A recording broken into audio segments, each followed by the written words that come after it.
timeless singer. That voice to die for, that incredible voice. Could do things with his voice that I would have paid £1 million to be able to do. Yeah, definitely glamorous, and I think you can't have too much glamour. Billy must have got through, we're talking millions of pounds.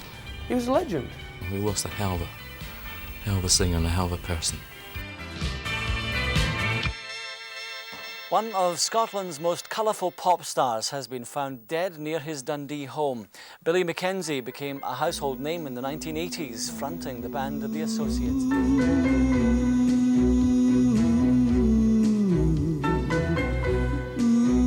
Success doesn't mean everything, you know. So that's all I'm saying. I think it's good to sort of build things up and rip them apart once you're successful. No, just like a sort of Lego set. There was this sense that Billy was always the man who would be king, you know, who would have been the king of the music industry, and there will be no one more famous in the world than Billy Mackenzie and stuff like that. But that's kind of what other people expected for Billy, you know. What Billy wanted was a completely and utterly different thing. In retrospect, the three greatest passions in Billy's life were his family, obviously, his music, and his whippets. Even dogs in the wild. Some people like darts, some people like porno videos, and I just happen to like whippets and dog racing, and he's quite human. He breeds whippets, you know. Free milk on the WHS, Whippet National Health. I was a wee bit 13-year-old when I first got his first dog. We lived in the centre of Dundee, and we'd go up to his hills and have a walk with his dogs and things like that and exercise them. Well, he was very interested in that dog, and then, of course, he wasn't happy with one dog. He had to get two. He was rooted with his whippets. Very dedicated to his dogs. If you shouted at him, he was very hurt. That was his wee family. He loved his dogs. Billy himself, I don't think he had his 100% heart in music. I think it would have been better being a veterinary surgeon myself. Cat's a cat for an act, especially when it's under a rat. There were 6 of us. Billy was the eldest. I would say Billy was like a father figure. We all really looked up to him. He was always singing. He used to sing in his bed every night and hum. We used to all shout, "Shut up, Billy," but he was always singing all the time. And even when we were younger, we were all aware that he did have a fantastic voice. It was the Cubs. Yeah, we got up in the hall someplace, and I think it sang Edelweiss. Got a little badge for it, or a little star or something. That was about it. Well, one good thing about my upbringing, it helped so much because there was music around all the time, and on both sides of the family, there was always somebody playing the bagpipes, or then there's somebody playing the spoons, or somebody played guitar, or somebody played saxophone. You know, so it was inevitable, really, that I was going to be a musician. Dundee in the 70s was a hard place in every sense of the word. Friday and Saturday nights, you used to get all these guys all coming in from the estates, and it would just be like the Wild West. You know, you could actually time, you know, the kick-offs in some of the pubs. You know, it was like, it's 8:30, there goes the first table. So Billy was brought up in an atmosphere of violence, which obviously he absolutely hated. I left Scotland when I was 17. It was extremely dismal, extremely boring, had a personality complex Scotland did at that time. So I just nipped on the plane and stayed in Hollywood and used to go to the beach and eat a lot of ice cream and got married. Up there in a place called the Wee Kirkin on the Heather in Las Vegas. So the pastor, or whatever you called him, he had a nail varnish and kept giving me the eye. You know, it was a bit like that. But you do things like that when you're 17 and bored. The first my mum and dad knew about it was when Mum got a letter, and the girl that he'd married was saying, "Dear Mum, I want to come over and see you." And my mum was really a bit shocked, and my dad was a bit annoyed because he was so young as well. But we knew he'd come back. In 1976, they came out of the east of Scotland. Born from the ashes of cabaret combo The Assorbic Ones, Billy Mackenzie and Alan Rankin, shooting now out of the double hit label, they are better known to you and I as The Associates. I think we were pushing more boundaries than an awful lot of people. And sometimes we fell flat on our faces, and other times, thankfully, we succeeded. Bill was crazy. can remember at one time, before we decided on the associates, Bill came up with, why don't we call ourselves Frenzy Mackenzie and the Mr. Rods?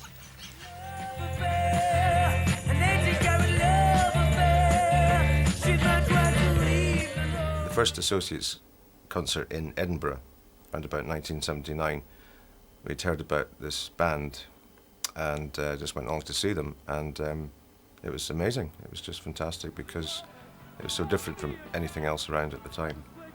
The vocal range and his delivery was just, well, you'd heard nothing like it.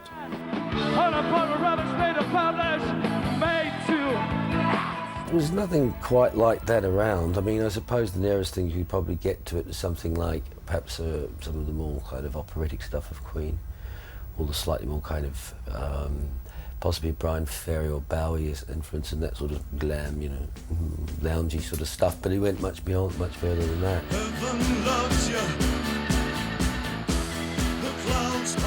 We both liked Bowie, and we were trying to get attention for ourselves. So we said, what can we do? Let's record Boys Keep Swinging. It was such a cheeky move, just the idea of covering this song, which had recently been in the charts, and not asking for any permission for it. And consequently, Bowie's publisher phoned up and said, you've been a bit naughty, but I quite like the B-side. And we ended up signing a publishing deal with him. We were going to record an album. So it worked. Pretty dreadful record, but it worked. When you're a boy, you can buy a home of your own. When you're a boy, learn to drive and everything you get. When we recorded The Affectionate Punch, it's just myself and Bill and a session drummer. That's what makes up that whole album. And it was great fun. We just never stopped. And the ideas just came and came and came. The Affectionate Punch!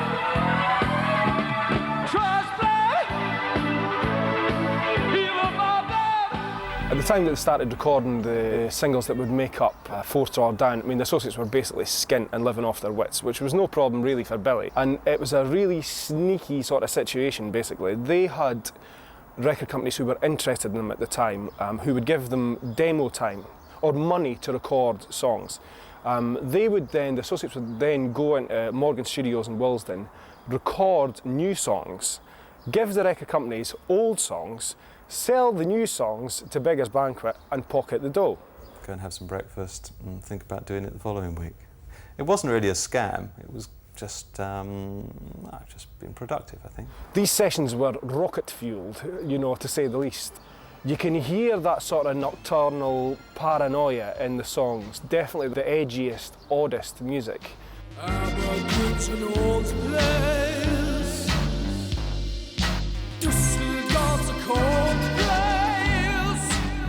Very, very experimental, and sometimes quite dark. There's a lot of people that have been influenced and formed bands as a result of those records. That, to me, is the yardstick of success. For a period in 1981, the Associates were kings of the independent charts, and they were releasing a single every 2 months and it would go straight to the top of the charts, you know, even though this was completely out there, left field music. In creative terms, Billy was tapped into the mains. People who have worked with him in the studio at that time talk about him as being like a firework ricocheting off the walls. Recording a Sulk, that was like 7 weeks of just, everything was just going the way it should. Everything you'd been working towards, you know, you just hit it, and we both hit it at the same time, and the atmosphere was just charged, and everything before that had just been leading up to it. Party Fears 2 it sounded as if it had been beamed in from another planet. There is no other way to describe it. It's like no pop record before or since.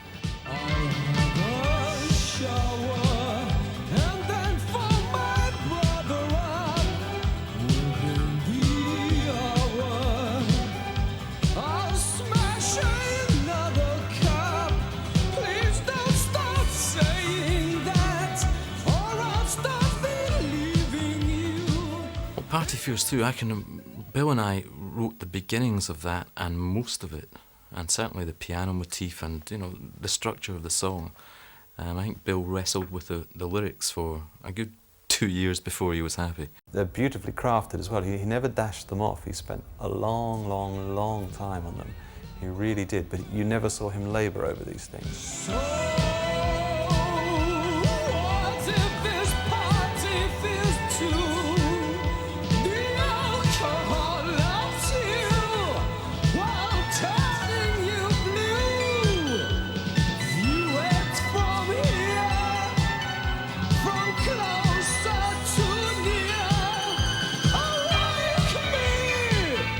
That became my early morning wake-up call for like, God, for that, I think that whole summer and on. I think there was a real glamour to the Associates' music that came from that whole post-punk thing. You couldn't not admire Billy as a vocalist. I think it was one of those rare terms that truly fits the word diva.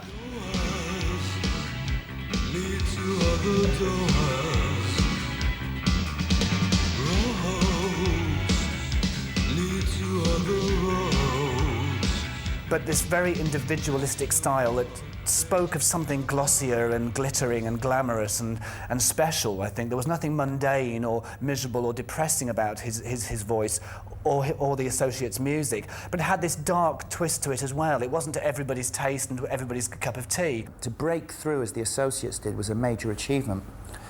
You know, as did Depeche Mode, as did the Human League, as did an ABC, as did a Heaven 17.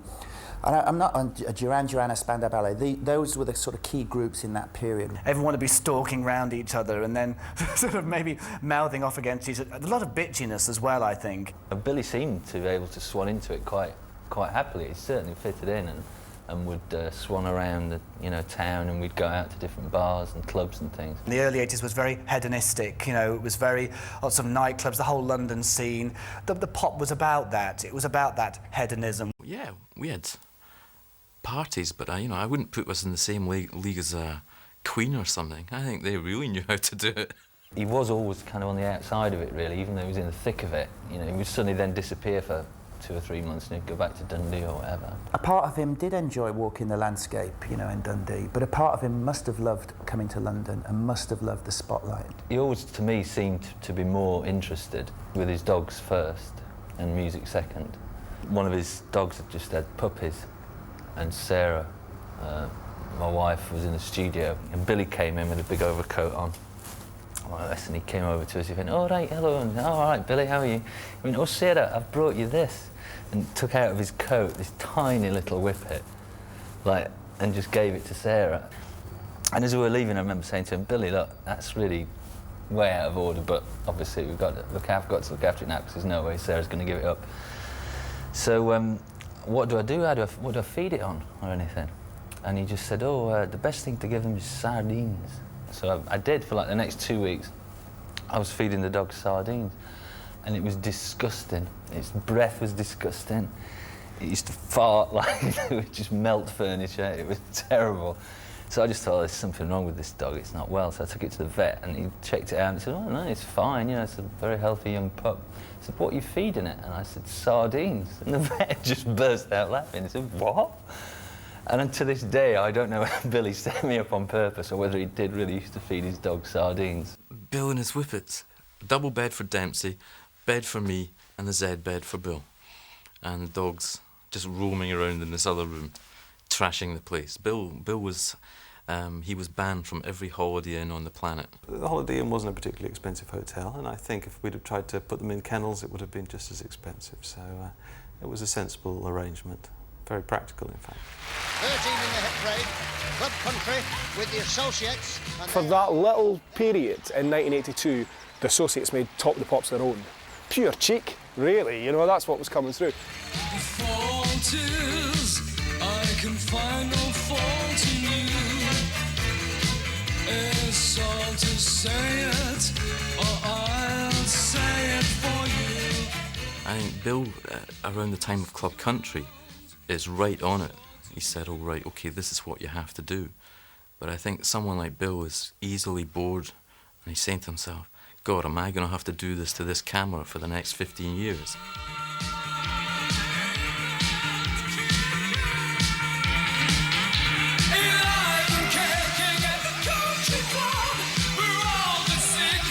the country club.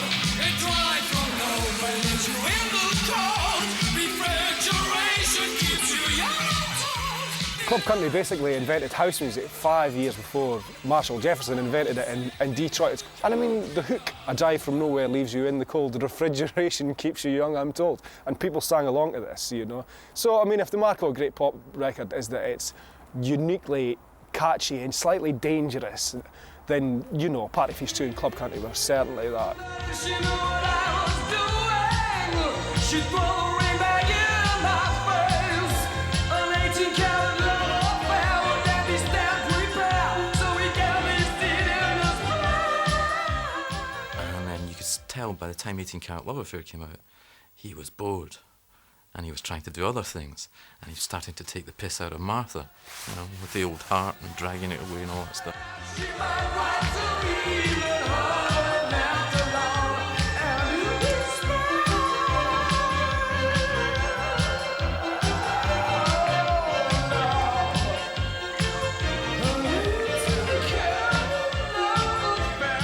Most of the bands were set to detonate because their ideas were very extreme. It wasn't like being in a group like NSYNC or Westlife. The idea was to rub against the grain. You know, that's what punk rock had brought. That sort of spirit of rebellion was still there in music. They were completely different sorts of people who had a very good creative relationship, and that invariably requires friction. We had a whole world tour booked, and we had recording in Nassau in the Bahamas booked for halfway through that, and then more touring after that. And Bill just said, "No, I don't want to do it." And he got in a taxi and he went home to Dundee. Alan was quite prepared to go through the motions because he saw it as something that needed to be done. But the prospect of a 2008 tour of the United States did not appeal to Bill. He wasn't going to do that. Bill said to me, he said, "Look, do you want to just record?" And I said, "No, I don't want to just record. I want to go out and do and live the whole thing." And we couldn't really go any further then. And so we had to split.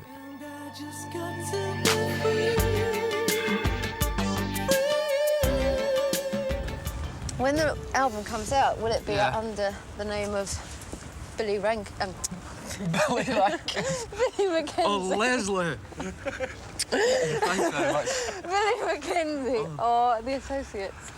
Yeah, well, I've got this thing about my name, you know, because it just sounds like a sort of sausage advert. I can't even say it. Yeah, it's like a sausage advert, so yeah, we'll be keeping the name, the Associates. Well, I'd like to hear some of this album.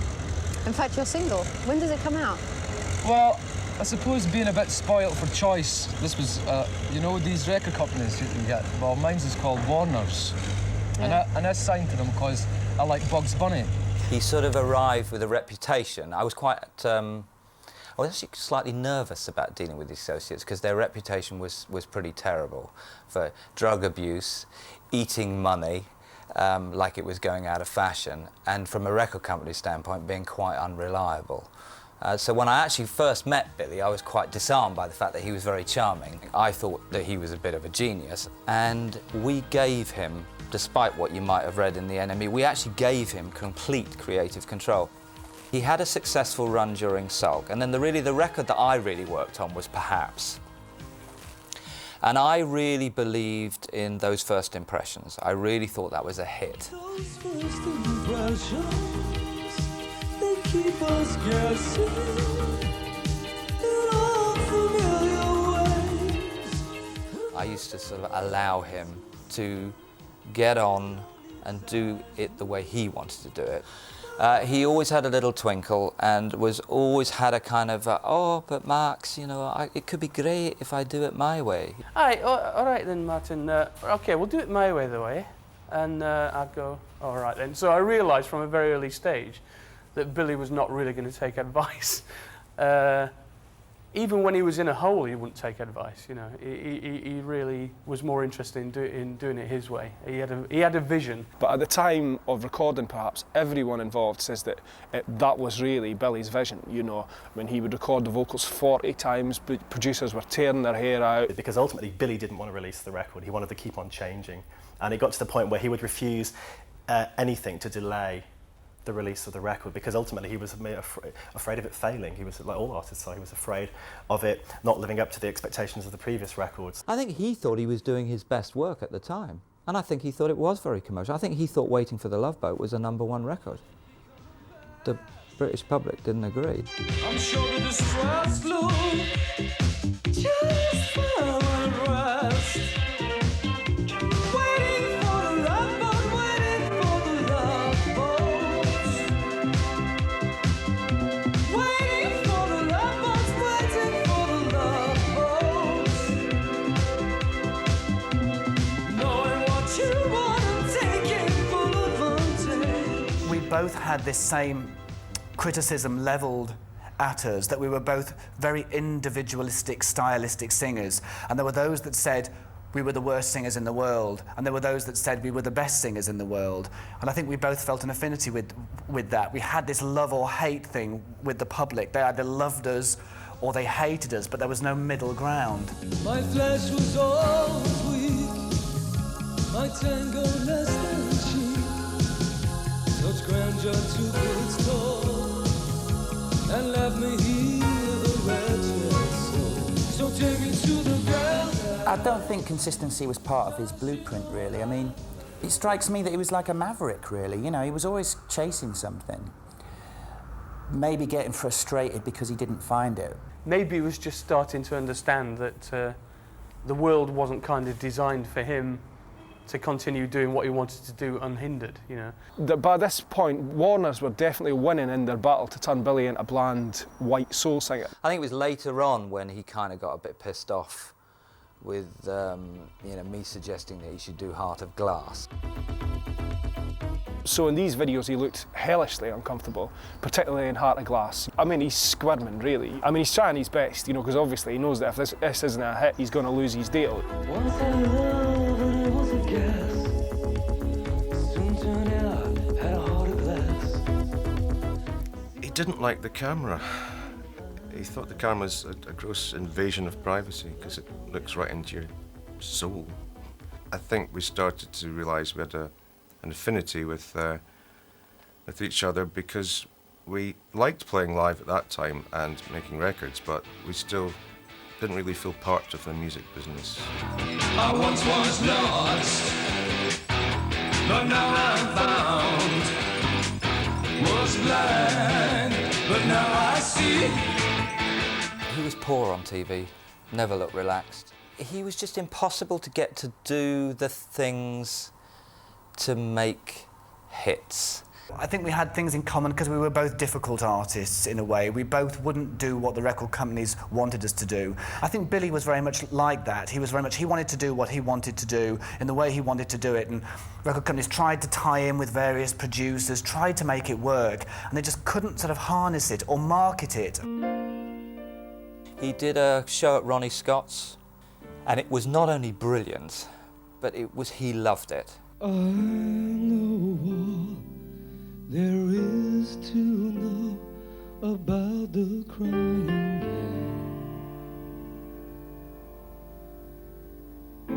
I've had my share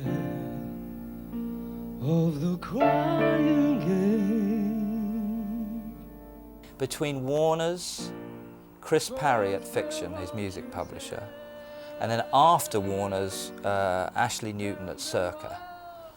I mean, Billy must have got through, we're talking millions of pounds. But certainly during the Warner's years, you know, he liked Claridge's, he liked staying in, you know, in nice apartments and stuff. Which, again, why not? If you can get away with it, if you can get Warner's to stump up the dosh. And Billy was an artist who was living the George Michael lifestyle, but selling maybe a tenth or whatever, you know, 25th of the records. Perhaps had only sold 40,000 albums. It cost $250,000 to make, but a major record company, you know, you're going to expect returns or the sort of George Michael size. I thought Billy was an undroppable artist. I thought he was such a talent that as long as I was at Warner's, he was going to have a deal. So we exercised the option for what became the Glamour Chase. And the record was really never finished. It took so long to make and cost so much money. The financial regime and the chairman of the company at the time came up with the statistics on Billy, and it was pretty shocking. And we made what I found a very painful decision, which was to drop him.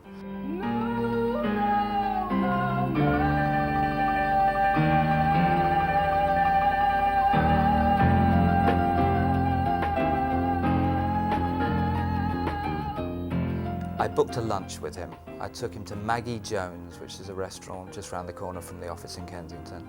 We had a very nice lunch, and he made it not difficult. And then he just said to me, he said, okay, could I have a cab? And I said, sure, you know, and so we booked him a cab on account. And he took the cab all the way to Dundee. That was Billy.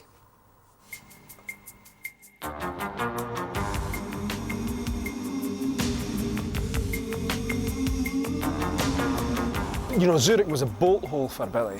Boris Blank created these huge, beautiful soundscapes that were enormous.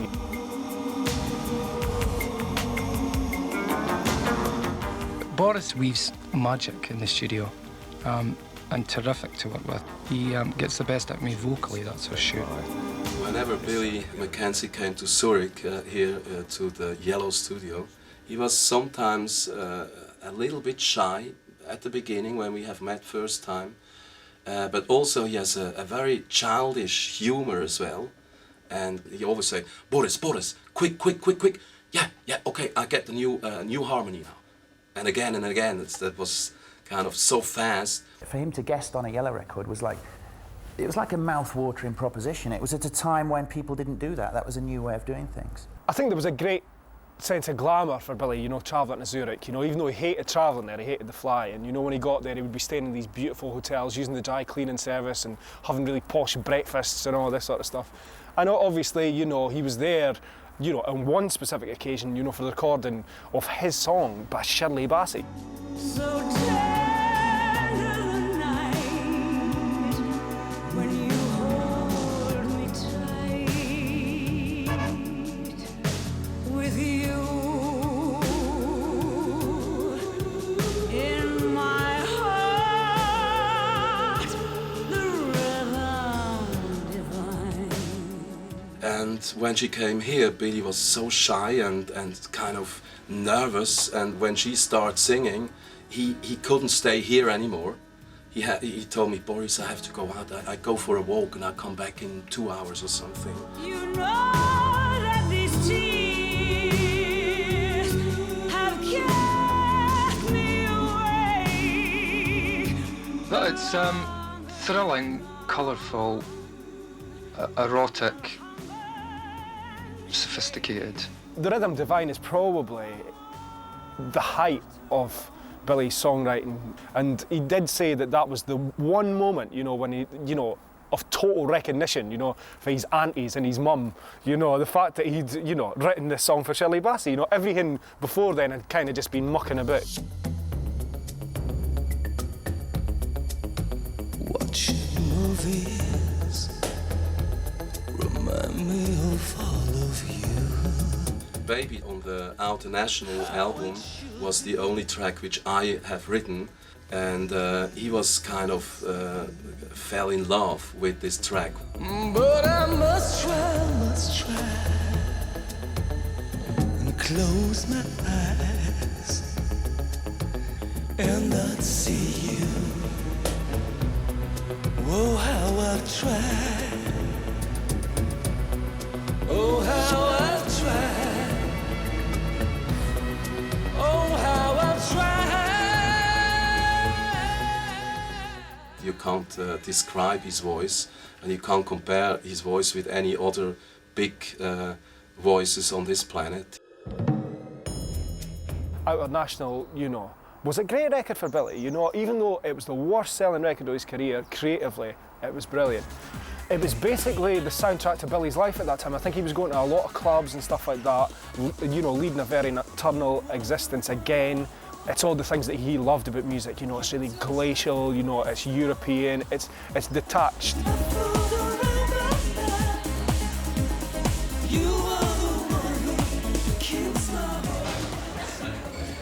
I've came back to Dundee because I've learned to appreciate it for what it is.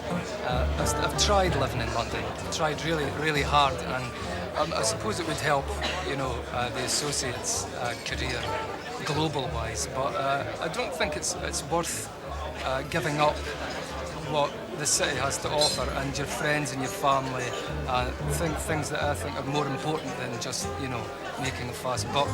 It wasn't because he had to get away from London that he had to, you know, retreat to the countryside. It was just because he loved it so much and he was happy. And he just loved the fresh air. He loved being here. He bought the house at the top of the hill, and we rather liked up there. We'd do a lot of writing there, and then down the way a bit, he had a house, a bungalow type thing, and he kept his dogs in that in there. As a matter of fact, I suppose I was speaking to the minister up in Octor House one particular day. He says, "You're that laddie who's got the berry on, it's always in that phone box up there." I said, "That's right." He said, "What does he get to speak about?" I said, "I don't know." But he was sitting there for hours speaking.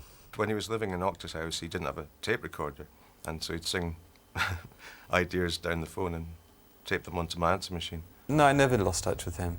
He would always ring you up. Invariably, you'd come back and find your tape completely full of one call from him because he'd had an idea which he wanted to jot down, and he'd just whistle or sing this idea down the line.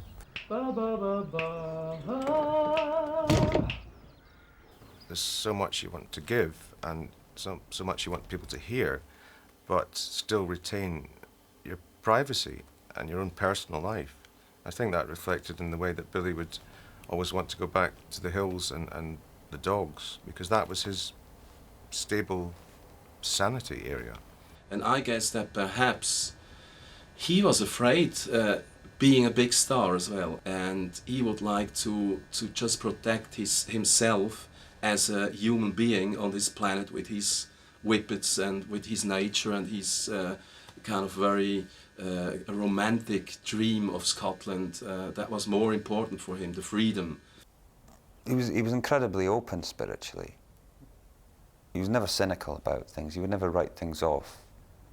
I don't think he was ever staunchly religious, because that would have been too dogmatic. He was like a do-it-yourself spiritualist.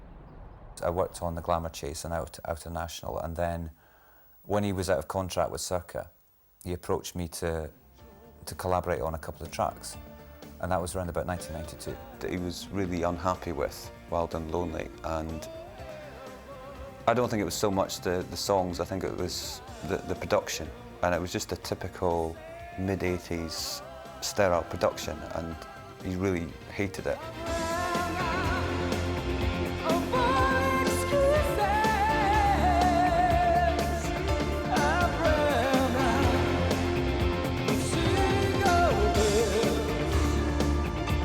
Billy would always push you to your limits. He would use images to describe sound. He'd ask me to make a sound like the Sphinx, or an Egyptian pyramid, or a chord would have to be historic, or there are all these, you know, I've heard other people that work with him repeat the same phrases. I thought, oh well, he's used that with them. It's just sort of like a standard sort of test, you know, to see how you would react.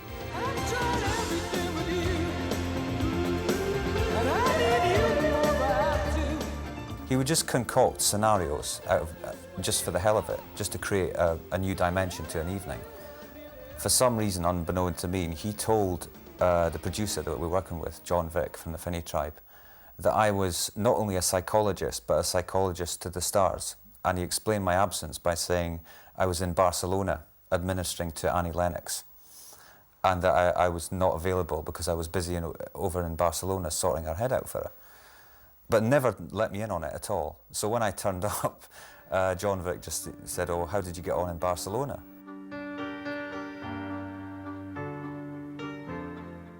He was vain about his hair, because he had a receding hairline. He found various ways around it. He put a beret on, or I think a wig came into play at some point. Kiss me with your kiss,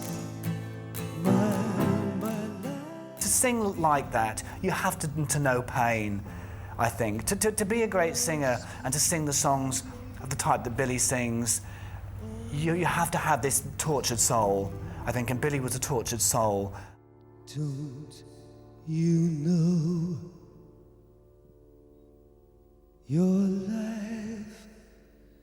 It's sad.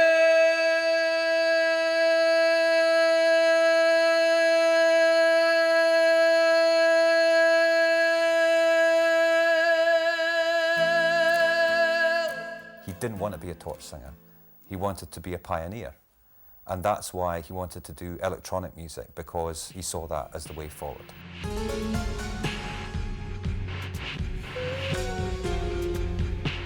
I've never come across another singer who's got that much control over his voice as an instrument. Normally people seem to always get him in to do the big song and do his sort of routine almost over an empty space, over a blank canvas, and it was like, just let Billy Mackenzie be Billy Mackenzie in a space and it'll all come fine in the wash. And I think he actually enjoyed being directed very meticulously on this song. You're gonna need me.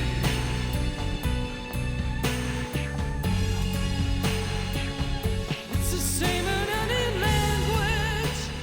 And to just be standing there like a foot away from him, kind of conducting him as he actually sang, was just a, you know, quasi-religious experience, frankly.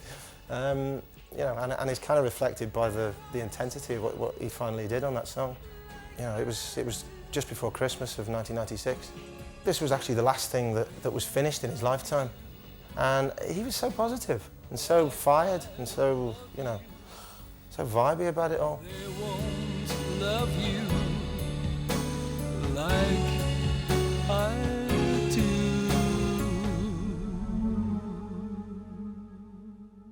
He was just the same as he'd ever been. Quite mercurial, quite up and down. And there wasn't anything to, you know, that would have aroused any kind of idea that anything was wrong. He was very, very close to my mum. He adored her. She was so much fun. And even when she was in her 50s, she would act like a 20-year-old. You know, she was just so funny and great fun. And Billy felt so comfortable with her. His mother took ill. And after she died, he really went within himself. And he just felt very, very depressed. And then he became very agitated. And then he couldn't sleep. And he just wasn't thinking straight at all. And then he just got very disillusioned by life. But he knew that he wasn't going to be here any longer. Then he just went blacker and blacker. And I was coaxing him to go out. And I took an overdose. I finally ended it. It was in kennel with dogs. It was a dog kennel. And well, you can imagine the shock I got when I put my hand in. I felt his hand. That was it, you know. Phoned for the hospital, but it was too late. He was dead.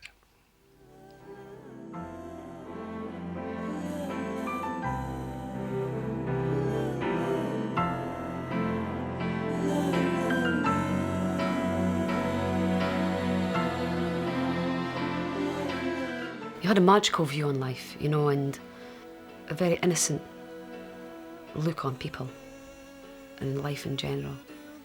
And after my mother died, it just seemed to have all come crashing down. There is a sense that he was let down in that life wasn't big enough for him. What he crammed into his 39 years, probably most people don't get into double that.